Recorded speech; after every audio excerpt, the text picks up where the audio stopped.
sejahtera Dr. Wan dan rakan-rakan sekelas. Kumpulan kami akan membentangkan dapatan kajian isu etika dan moral yang telah kami pilih, iaitu isu pembuangan sampah di tempat awam.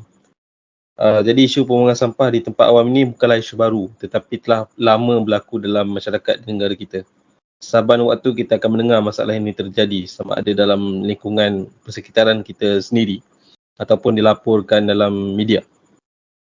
Dan malangnya masyarakat kita seolah-olah telah lali dengan isu ini, menyebabkan tidak ada kesedaran yang cukup tinggi untuk membawa kepada tindakan yang serius bagi mengatasi keadaan ini. Jadi sampah ataupun sisa ini terhasil dari kegiatan manusia, terutamanya kerana sistem ekonomi kita yang bersifat ekonomi linear, mendorong kepada aktiviti take, make, waste, di mana bahan mentah diproses menjadi barangan dan kemudiannya sisa ataupun lebihan daripada proses itu dah dibuang.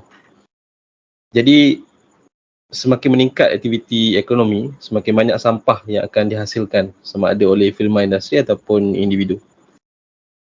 Tabiat membuang sampah merata-rata atau di tempat yang tidak sepatutnya, termasuklah di tempat awam, akan menyumbang kepada pelbagai isu dalam masyarakat. Contohnya isu kesihatan, apabila sampah yang berkumpul menjadi tempat pembiakan haiwan pembawa penyakit, sekaligus membawa kepada risiko penyakit berbahaya dalam kalangan masyarakat.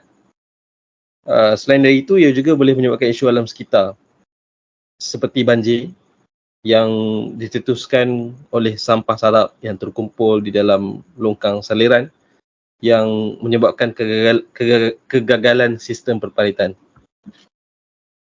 Dari segi ekonomi pula, kos menguruskan sampah sisa pepejal di Malaysia mencecah hampir 2 bilion ringgit setiap tahun.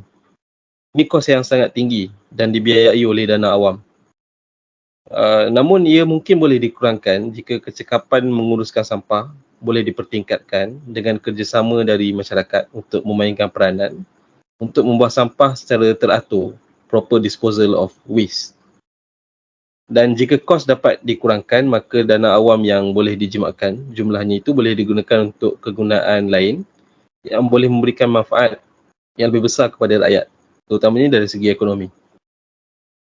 Jadi jelas bahawa tabiat negatif membuang sampah di tempat awam ini membawa kesan buruk yang langsung pada kita dari pelbagai aspek, dan penyelesaiannya akan membawa kepada pelbagai kesan positif.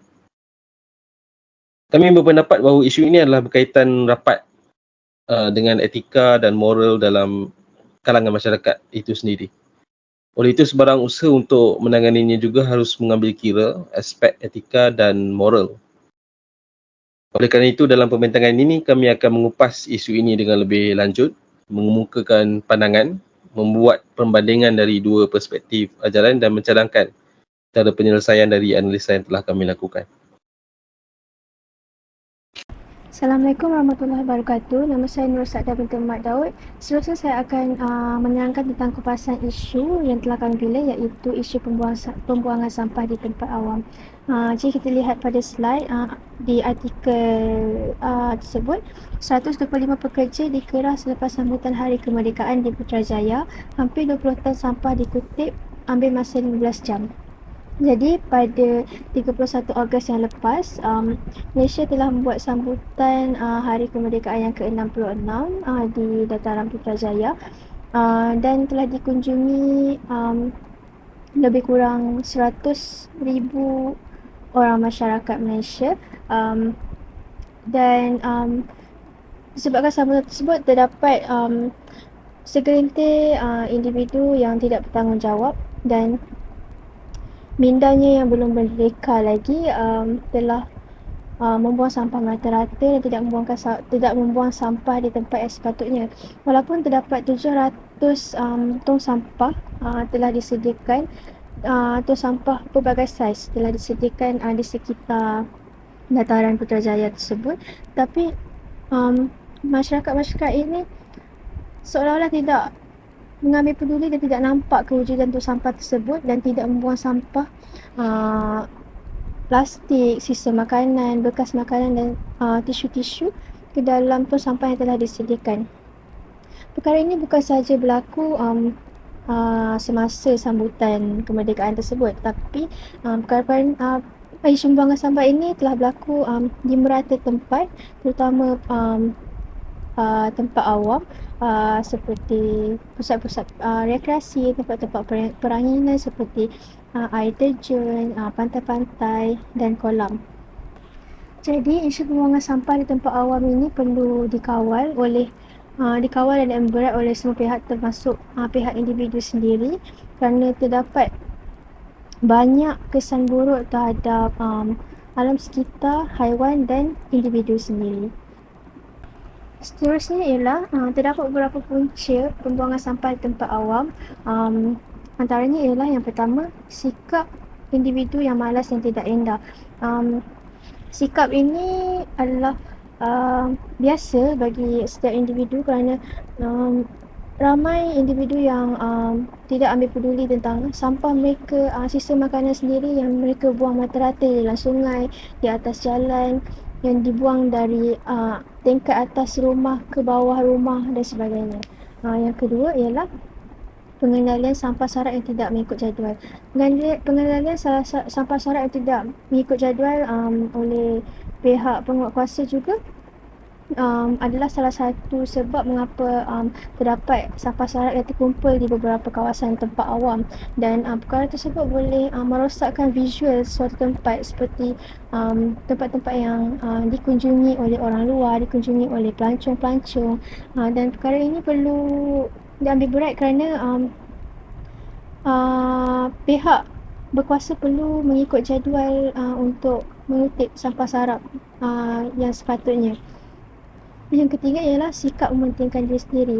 Sikap mementingkan diri sendiri setengah individu adalah agak kritikal kerana kadang-kadang mereka hanya mementingkan kebersihan di dalam rumah mereka sendiri saja dan tidak mengisahkan tentang kebersihan di luar rumah dan di kawasan perumahan mereka, dan mereka sendiri membuang sampah tersebut secara merata-rata, sesuka hati.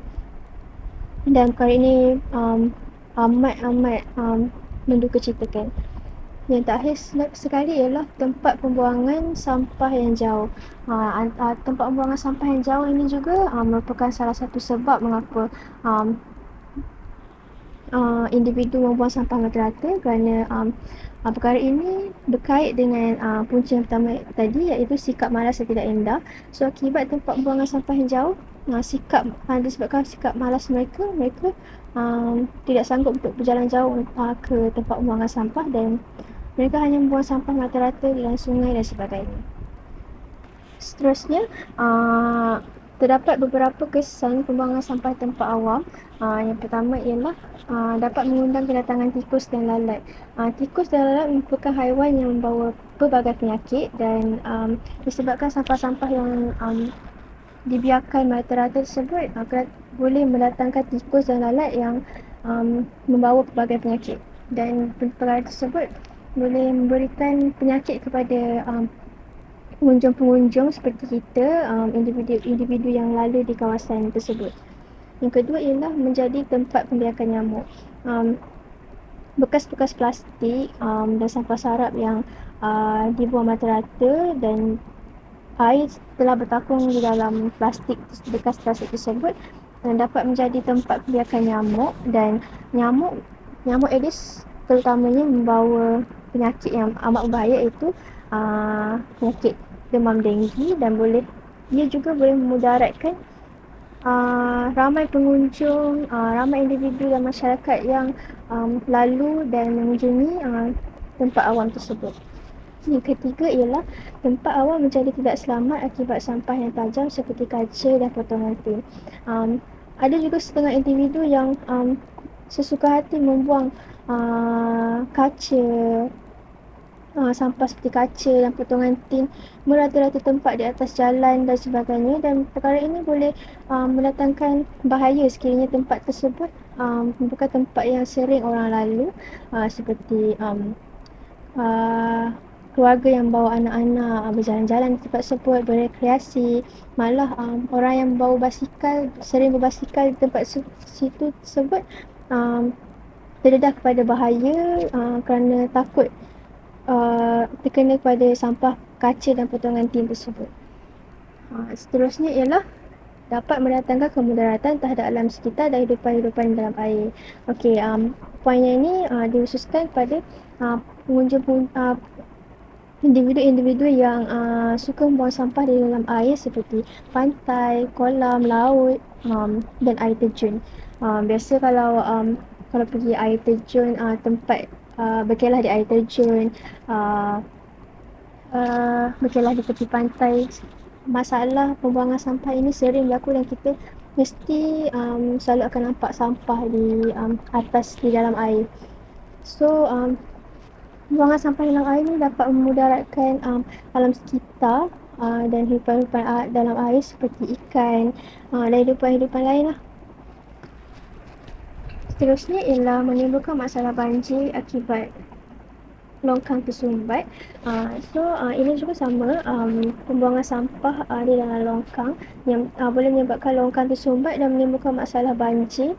Dan jika tempat itu pula memang selalu banjir, ia dapat pembuangan sampah di tempat awam ni di dalam longkang tersebut boleh menerukkan lagi masalah banjir di kawasan tersebut, dan perkara ini perlu dielakkan.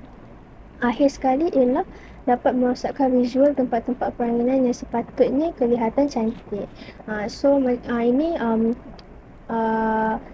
kalau kita pergi pantai sepatutnya tempat yang cantik, tetapi akibat sikap individu-individu yang malas dan mementingkan diri sendiri, membuang sampah merata-rata dan tidak membuang sampah di tempat yang betul, menyebabkan tempat-tempat yang sepatutnya cantik ini kelihatan buruk dan lebih teruk lagi berbau busuk.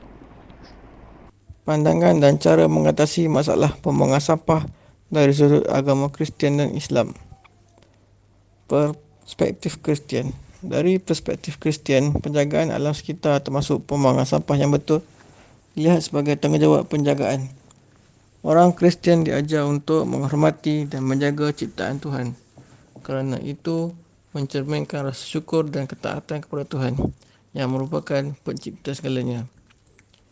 Penyelesaian masalah. Untuk mengatasi masalah pembuangan sampah, orang Kristian boleh meningkatkan kepentingan pengurangan penggunaan semula dan kita semula bahan-bahan untuk mengurangkan penghasilan sampah, mendorong usaha membersihkan komuniti dan menyokong inisiatif pemeliharaan alam juga dianggap sebagai cara untuk menunaikan tanggungjawab Kristian dalam menjaga ciptaan Tuhan.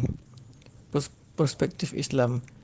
Dalam Islam, alam sekitar dianggap sebagai amanah dari Allah kepada manusia dan pembuangan sampah yang betul dilihat sebagai bahagian penting dalam menunaikan amanah ini. Quran dan hadis mengandungi ajaran tentang kebersihan dan pembuangan sampah yang betul. Islam juga untuk mengatasi masalah pembuangan sampah dalam Islam penting untuk menggalakkan kebersihan dan kebersihan diri. Orang Islam digalakkan untuk membuang sampah di tempat-tempat yang ditetapkan dan mengelakkan daripada mencemarinya.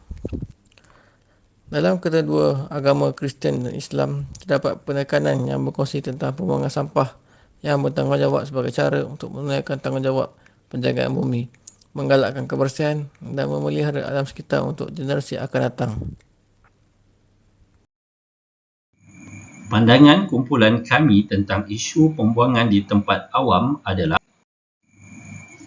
bahawa kita semua memiliki tanggungjawab untuk menjaga kebersihan persekitaran kita dan menguruskan sampah dengan cara yang betul. Ini bukan sahanya masalah amalan tetapi juga masalah etika dan moral.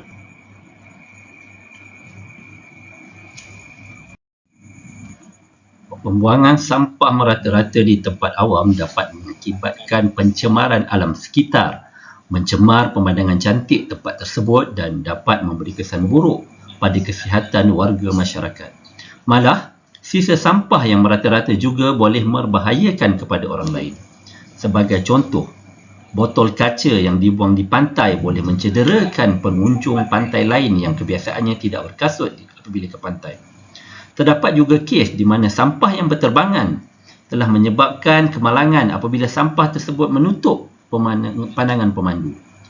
Selain itu, tindakan semacam itu juga mencerminkan kurangnya rasa tanggungjawab terhadap alam sekitar dan masyarakat. Kami percaya bahawa menjaga kebersihan dan keceriaan persekitaran awam adalah tugas bersama kita sebagai warga dunia.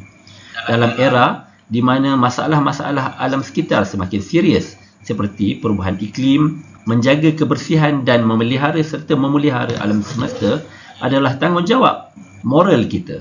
Ini juga mencerminkan sikap tanggungjawab terhadap alam dan makhluk lainnya.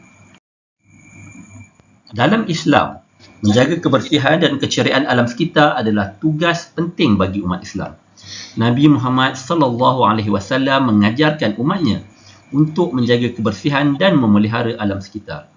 Dalam banyak hadis, beliau mengingatkan agar tidak mencemari jalanan, sungai atau tempat-tempat umum dengan sampah atau bahan pencemar.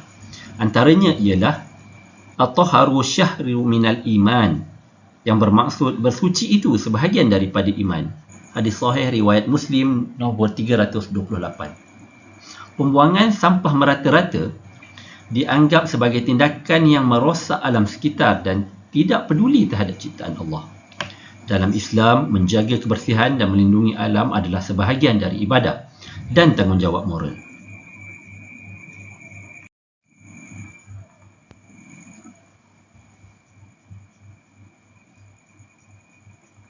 Dalam agama Kristian pula, isu pembuangan sampah di tempat awam sangat terkait dengan konsep tanggungjawab sosial, etika dan peduli terhadap penciptaan Tuhan. Orang Kristian meyakini bahawa manusia diberikan tanggungjawab sebagai pengurus atau steward atas ciptaan Tuhan termasuk alam sekitar. Oleh kerana itu, menjaga kebersihan dan merawat alam sekitar adalah sebahagian daripada tanggungjawab moral. Pembuangan sampah merata-rata boleh dianggap sebagai kelalaian dalam menjalankan tanggungjawab ini. Prinsip kasih sayang terhadap sesama adalah salah satu inti ajaran Kristian. Menjaga kebersihan alam sekitar dan membuang sampah dengan betul adalah tindakan kasih terhadap sesama manusia dan generasi akan datang. Pembuangan sampah merata-rata dapat merugikan kesihatan dan kesejahteraan orang lain. Orang Kristian juga menganggap lingkungan alam sekitar sebagai sebahagian dari ciptaan Tuhan yang perlu dihormati dan dijaga. Merosakkan alam sekitar dengan membuang sampah merata-rata dapat dianggap sebagai tindakan yang tidak hormat terhadap ciptaan Tuhan. Konsep kelestarian ataupun sustainability dalam pengurusan sumber alam juga boleh dapat ditemukan dalam ajaran Kristian. Memelihara alam sekitar adalah langkah penting untuk masa depan. Oleh kerana itu, kumpulan kami merasa amat penting untuk meningkatkan kesedaran masyarakat tentang pentingnya membuang sampah dengan cara yang betul, mengitar semula dan mempraktikkan tata kelola yang betul dalam pengurusan sisa sampah. Kita semua memiliki peranan dalam menjaga alam sekitar agar tetap bersih dan ceria untuk diwarisi oleh generasi akan datang. Kerajaan haruslah memastikan bahawa pengurusan sistem pelupusan sampah sarap negara kita berfungsi lebih efisien dan berada pada tahap tertinggi. Dasar dan amalan pemantauan serta penguatkuasaan sedia ada di Malaysia dilihat tidak mencukupi dan efektif untuk menyelesaikan isu ini. Kerajaan perlu memikirkan jalan atau cara kerja yang lebih efisien dalam isu pengurusan dan pelupusan. Masalah ini memerlukan usaha kolektif individu, organisasi dan kerajaan dan ia tidak boleh ditangguh lagi. Selain itu, kerajaan juga perlu mencari jalan penyelesaian secara holistik dengan mengambil kira juga kesan terhadap kelestarian alam sekitar dan kesihatan hidupan ini. Persoalannya, sampai bilakah individu, organisasi serta kerajaan yang terlibat mampu untuk memberikan kerjasama serta komitmen yang tinggi dalam usaha menangani isu tersebut. Di samping itu, kerajaan juga perlu ada perancangan jangka masa yang panjang dalam pengurusan sistem pelupusan sampah sarap di tempat awam dari dalam dan luar negara yang lebih baik, sistematik dan mesra alam. Sebuah mekanisme dalam perdagangan pelupusan sampah ini perlu diwujudkan bagi memastikan ketelusan dan accountability accountability yang lebih baik. Rentetan itu, kesedaran, kefahaman dan pendidikan dalam bidang sisa sampah dan pengurusan perlu ditekankan lebih kepada individu, organisasi dan kerajaan agar dapat menangani masalah ini bersama. Pihak yang terlibat perlu menyalurkan ilmu moral tentang pentingnya menjaga alam sekitar dan tabiat menjaga kebersihan alam sekitar. Akhir kata, cintailah negara kita.